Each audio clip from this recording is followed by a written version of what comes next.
Si Ma'am Angelet ay project in charge. Opo. May kumuha sa'yo Opo. na kumpanya. Opo. At itong kumpanyang ito, ang pangalan ay Capstone. Capstone.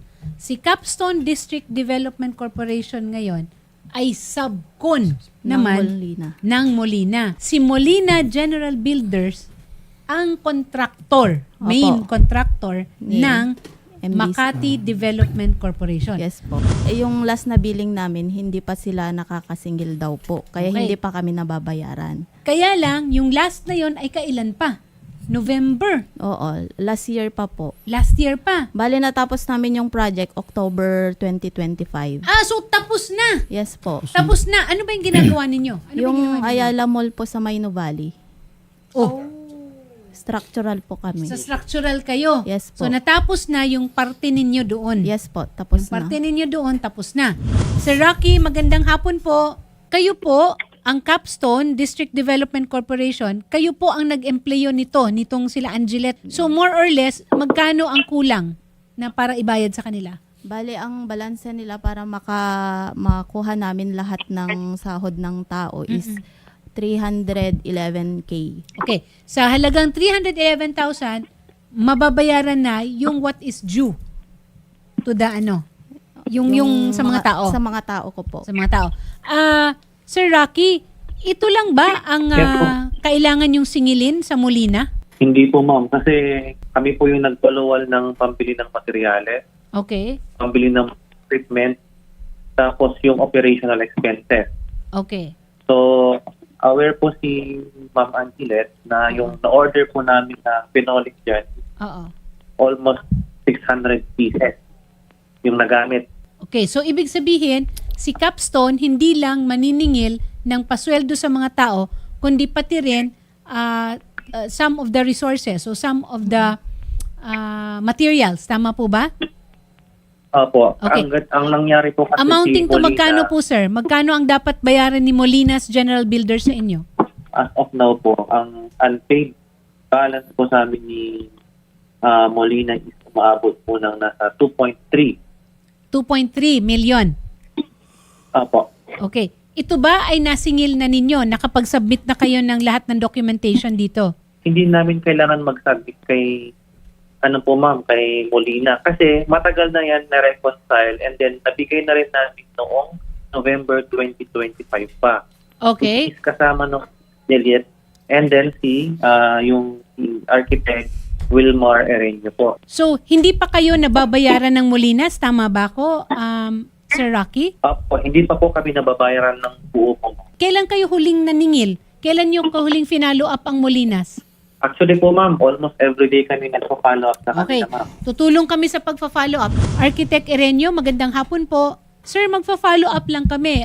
Tama po ba na meron pa kayong babayaran dapat sa Capstone District Development Corporation? Actually, ma'am, reconcile na po yun kasi variation na lang po kasi yung natitira. Doon lang muna sa meron kayong babayaran, yes. But it's called now a variation. Tama? Yes po. Okay. By variation, ang pagkakaintindi ko, hindi siya kasama dun sa original contract but because there were certain changes in the either design or structural integrity, whatever, something, may kailangang idagdag. Tama po ba? Correct, ma'am. Okay. So itong variation na ito, siningil na kayo ni Capstone? May pinasa po siya na billing before pero hindi po makatotohanan kasi, ma'am, ongoing pa yung reconcilement namin doon sa mga batiman eh. So ibig sabihin, Nagpa-quantify pa po okay, kami. ang ano ko lang, so ibig sabihin, hindi nagre-reconcile. Kumbaga, hindi ninyo tinatanggap na tama ang billing nila. Tama ba? Correct po, ma'am. Okay. So ang ibig sabihin nito, hindi nagtutugma. Ganun ba ang sinasabi ninyo na Yes, ma'am. hindi na, kasi pag sinabing hindi nagre-reconcile, meron kayong nakikita na hindi Hindi tama Hindi sa tama. quantity, ma'am. hindi tama. Okay. Yes, po. So Opo. paano natin 'yon maayos? Kailangan bang pumunta sa korte? Actually, ma'am, araw-araw namin pinag-uusapan ng engineer niya, ni Sir Wendell, kung paano namin maayos at makasingil kami Okay. din, ma'am, sa project. Kung araw-araw ninyong pinag-uusapan simula November, baka naman hindi dapat kayong dalawa mag-usap na, baka ibang tao na dapat ang mag-usap. Kasi ang sa amin lang Hindi, is, ma'am. okay, ganito ha, pwede ba natin ihiwalay yung labor cost? Kasi kung ang issue ninyo, kung ang issue ninyo ay yung kung ano yung that will now be something technical, 'di ba? Yung kung ano yung Yes, binili, ilang sako ng semento, ilang angled bar ang ginamit, tama ba ako? Mga ganyan ba? Kasi structural eh. I-klaro ko lang po ang lahat, ano po, para Okay. sa pagkakaalam po ng lahat, ano po. Okay, sige. Ayan po, si Capstone, ay binabayaran po namin yan. Actually, ang last bayad po namin is December 12, ma'am. Nagbayad po kami ng halagang 300,000 kasi since nire-reconcile namin, para yung balance ba, Oo. mabawasan, ma'am. Okay. Since hindi pa kami nag-limit dun sa final amount, nagbabayad po kami sa kanila.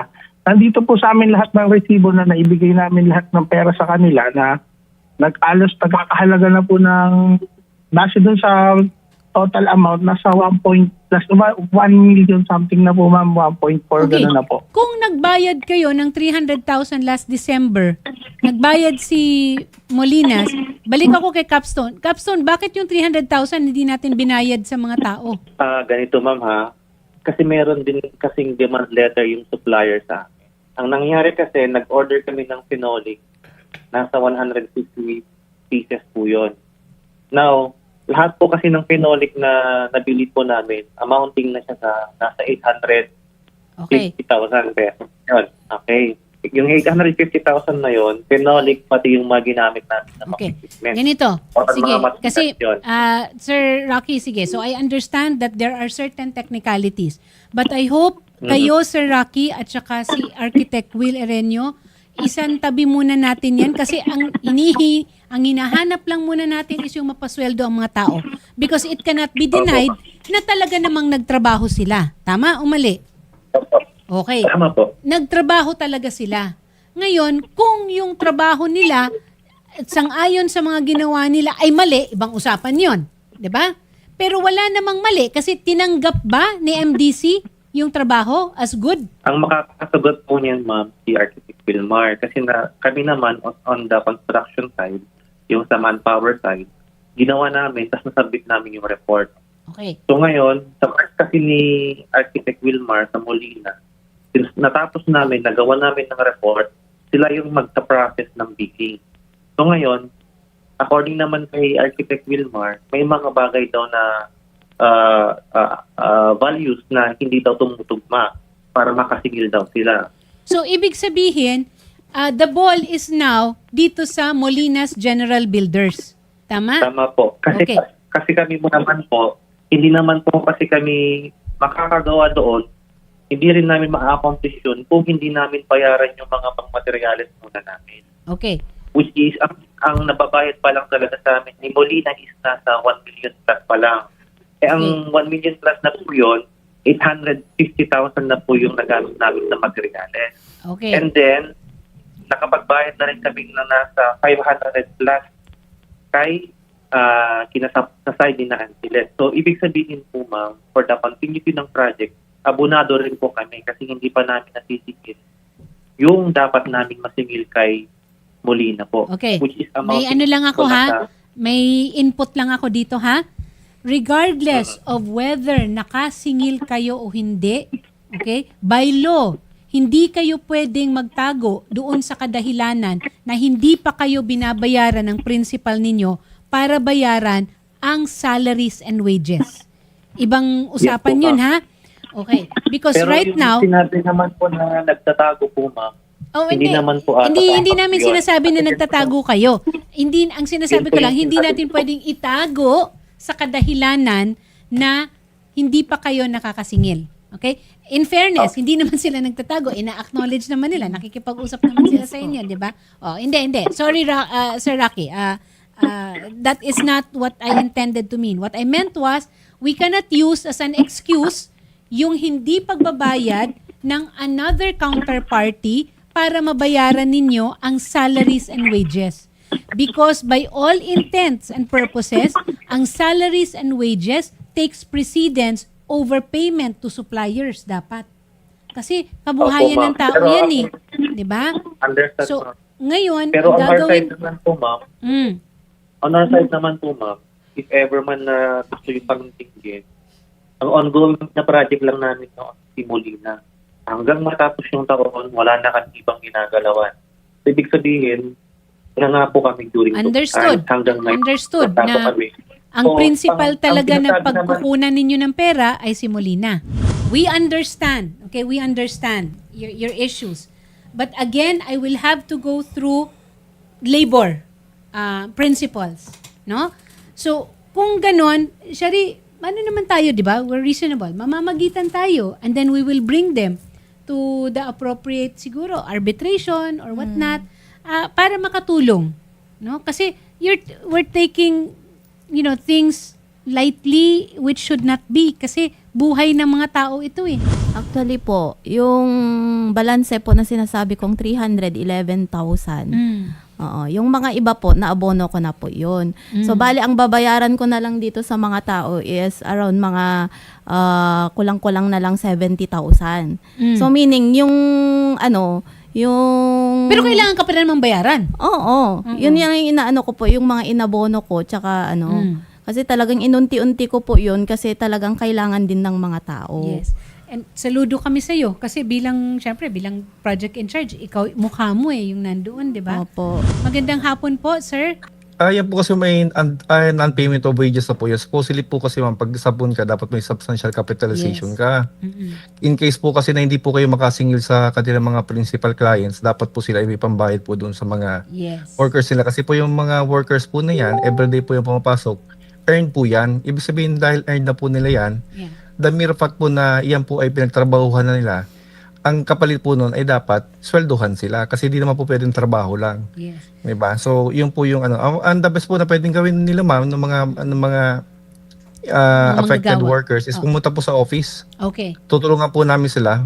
We have a lot of ma'am na pwedeng Okay. So we will file a case.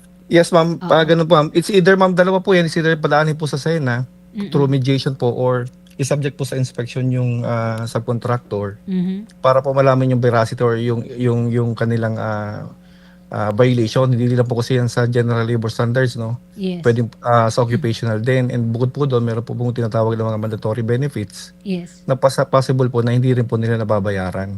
Okay.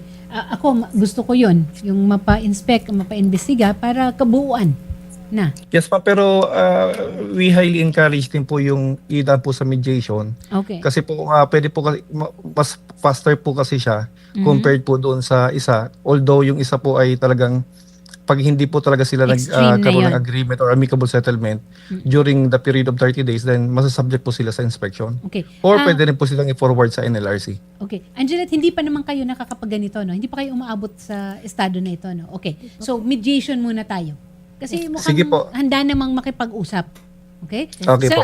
Attorney Richard, sasamahan po ng Wanted sa radyo dyan sa Sige, inyo. ma'am. And Opo. si Sir Rocky Benemerito, ang corporate secretary ng Capstone, I think would be more than willing also na makipag-usap para mailatag rin niya kung ano man ang Yes, ma'am. kanilang Opo.